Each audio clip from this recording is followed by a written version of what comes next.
Assalamualaikum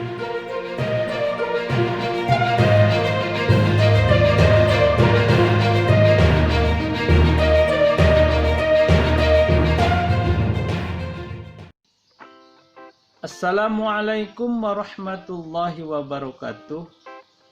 Teman-teman, tibalah kita di akhir sesi kita di semester ini, baik untuk mata kuliah pengantar manajemen, tata hitung ongkos, serta teori permainan.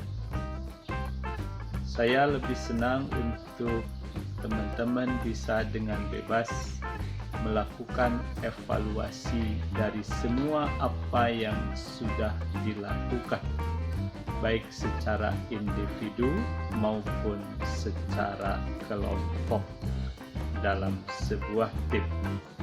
Ingat, kita akan selalu pakai istilah tim, karena tim lebih bersinergi daripada hanya sebatas kelompok atau kumpulan orang-orang saja.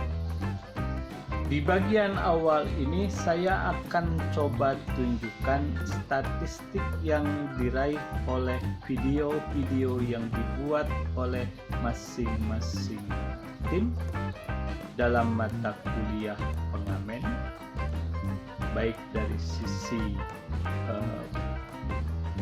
viewernya ataupun sisi berapa lama orang-orang menonton video tersebut.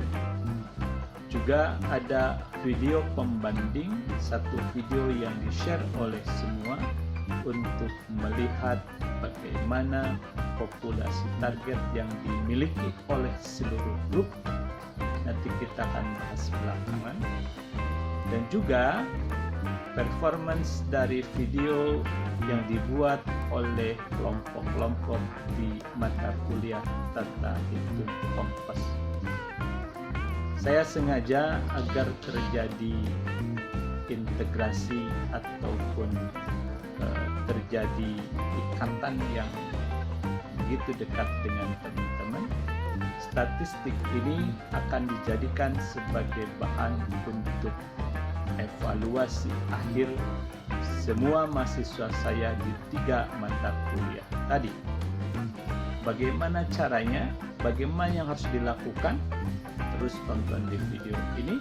Pokoknya don't miss every single word di video ini. Untuk apa statistik tersebut saya tampilkan? Ada beberapa hal yang ingin saya sampaikan. Yang pertama, statistik tersebut sebaiknya dijadikan sebagai bahan evaluasi, khususnya untuk kelompok-kelompok yang terkait dengan video-video tersebut. Sekarang kita masih memiliki ruang untuk mengimprove statistik yang ada di tabel yang ditampilkan tadi. Kalau tujuan akhir kita katakanlah ingin mendapat simpati ataupun ingin mendapat ikatan yang lebih jauh dengan penonton kita, maka aspek apa yang harus kita perhatikan? Tentunya teman-teman sudah paham dan sudah mengetahui, dan itu pun sudah kita pernah bahas sebelumnya. Jadi dengan demikian ada 1 minggu ke depan atau sampai nanti nilai dikeluarkan untuk semua mahasiswa di kelas-kelas saya untuk memperbaiki dan meningkatkan statistik maupun performance dari video-video yang ditampilkan tersebut, khususnya dari sisi viewernya. Jadi istilahnya jangan sampai ada video yang tidak sama sekali memiliki subscriber. Untuk apa? Nah, sekali lagi untuk pembelajaran kita bersama, dan itu pun akan dijadikan sebagai bagian dari evaluasi yang seharusnya teman-teman lakukan, baik secara individu maupun secara kelompok.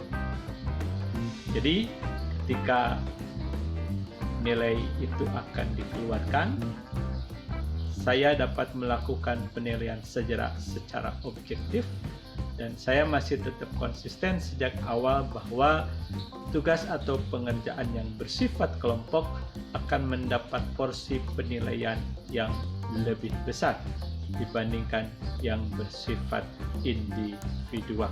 Sekali lagi, silakan statistik yang ditampilkan dalam tabel tadi, baik untuk mata kuliah pengantar manajemen maupun mata kuliah THO, untuk diperbaiki, sehingga teman-teman masih punya waktu, kalau kita lihat dari deadline yang ada, untuk mampu menyusun strategi yang lebih baik sehingga nilai-nilai ataupun performance yang ada di dalamnya lebih baik lagi. Hal kedua yang ingin saya garis bawahi adalah terkait dengan proses pembelajaran yang sudah kita lalui bersama-sama. Walaupun dalam kondisi yang cukup berbeda dari semester-semester sebelumnya ketika saya mengajar mata kuliah yang sama, di mana kita tidak sempat sampai setengah semester ada di kelas bersama-sama, tapi rasanya hal-hal atau nilai-nilai berikut yang saya berikan atau garis bawahi masih tetap konsisten dan masih tetap relevan untuk saya sampaikan. Yang pertama, sebagai proses pembelajaran, apa yang menjadi target belajar kita sesungguhnya bukan hanya sekedar menambah pengetahuan atau keahlian, tapi yang lebih penting lagi, kita harus merubah perilaku kita. Bagaimana cara kita belajar yang baik, bagaimana cara kita menambah ilmu pengetahuan untuk kita manfaatkan kemudian, itu yang harus teman-teman pahami. Bahwa proses yang paling penting, dan jadikan proses tersebut agar dapat merubah perilaku atau attitude kita dalam bersikap ataupun bertingkah laku. Dalam mata kuliah manajemen itu semua sudah dipelajari ataupun paling tidak sudah disinggung terkait dengan etika budaya dan sebagainya. Jadi saya harapkan bahwa teman-teman selanjutnya sudah dapat meningkatkan kualitas perilaku ataupun kebiasaan baik kita untuk mempelajari sesuatu.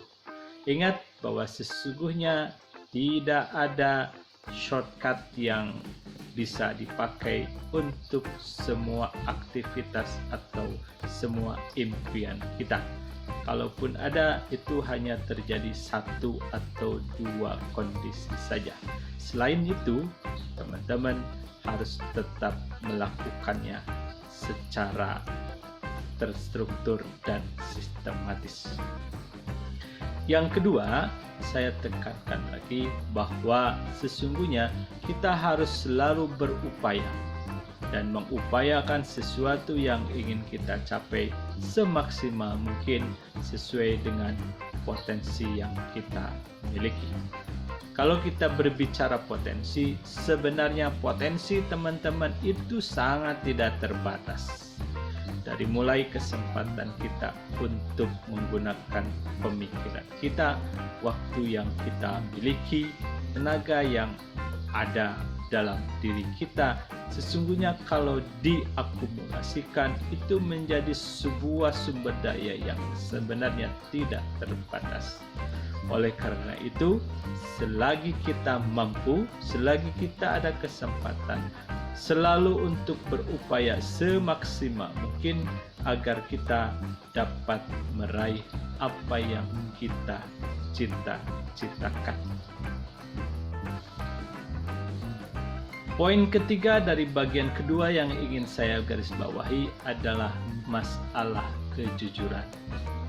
Saya harapkan teman-teman nanti setelah selesai kuliah, lulus dari Departemen Statistika Unpad ini, mau berkarir atau bekerja di manapun, sebagai apapun, tetaplah membawa sikap atau perilaku jujur. Karena ingat, kejujuran itu menurut orang bijak adalah mata uang yang berlaku di mana-mana. Tidak ada seorang pun di dunia ini yang akan rela mau dibohongi ataupun dihianati oleh sebuah kejujuran. Jadi kejujuran itu akan membawa kemanfaatan yang begitu banyak ataupun kemaslahatan yang sangat tidak ternilai, sehingga kita akan mampu mewujudkan kondisi yang lebih baik dibandingkan dengan sesuatu yang didasari oleh kebohongan. Ingat, kita periksa diri kita dulu bersama-sama sebelum satu telunjuk yang kita miliki itu menunjuk kepada orang lain dan menuntut orang lain untuk jujur kepada kita. Mari kita lihat dulu apakah dari lainnya sudah meyakinkan bahwa diri kita sudah jujur terlebih dahulu. Jadi sekali lagi, ini mungkin hal dasar yang sudah ditanamkan oleh orang tua teman-teman sejak kecil, bahwa kita selalu diminta untuk berperilaku jujur. Keempat, saya harapkan teman-teman sebagai orang yang setiap hari berpikir menggunakan kemampuan otaknya untuk selalu mampu mengumpulkan atau beradaptasi dengan perubahan lingkungan yang terjadi. Bersyukur teman-teman bisa ada dalam kondisi yang seperti sekarang ini. Wabah COVID ini menuntut semua orang untuk berpikir lebih keras agar mereka mampu mengadaptasikan dirinya terhadap apa yang terjadi di luar. Bayangkan bahwa tuntutan dunia luar itu akan selalu muncul dimanapun teman-teman nanti akan memasuki dunia baru. Dan catatan penting kita adalah orang-orang yang berhasil adalah orang-orang yang mampu mengadaptasikan dirinya dengan keadaan lingkungannya. Kemampuan kita untuk bersaing itu menjadi kuncinya. Nah, setelah beberapa poin tadi kita berupaya ataupun berusaha untuk menambah pengetahuan dan keahlian kita, maka ketika itu dijadikan sebagai kelebihan dan kemampuan bersaing kita, maka teman-teman akan lebih memiliki peluang untuk dapat menjalani dan memenangkan persaingan sesungguhnya di dunia luar nanti. Selanjutnya, hal yang penting untuk teman-teman perhatikan adalah harapan saya agar teman-teman mampu dan segera untuk meningkatkan kepercayaan diri teman-teman. Kepercayaan diri ini akan mempermudah teman-teman untuk mampu mengekspresikan kemampuan dan keahliannya. Apa yang harus dijadikan dasar atau modal untuk meningkatkan kepercayaan diri tersebut? Salah satunya adalah keyakinan teman-teman bahwa teman-teman sudah punya keahlian tertentu dan keahlian yang sudah dipelajari tersebut akan bermanfaat untuk kehidupan teman-teman dan mampu dijadikan sebagai alat untuk membantu orang lain, sehingga orang lain akan dimudahkan untuk menyelesaikan permasalahannya. Kenapa saya memberikan catatan penting untuk kepercayaan diri ini? Karena sering terjadi di dunia kerja, orang yang memiliki kelebihan atau keahlian tertentu tidak mampu berbuat banyak karena sudah terlebih dahulu rendah diri atau minder dibandingkan dengan orang lain. Ingat bahwa memupuk kepercayaan diri ini tidak bisa 1-2 hari, tetapi dilakukan terus-menerus, dan teman-teman harus memupuk dan menumbuhkannya dengan cara berinteraksi dengan teman-teman yang lain. Kenapa saya membentuk kelompok-kelompok untuk bekerja sama? Salah satunya adalah untuk kepentingan memupuk kepercayaan diri ini.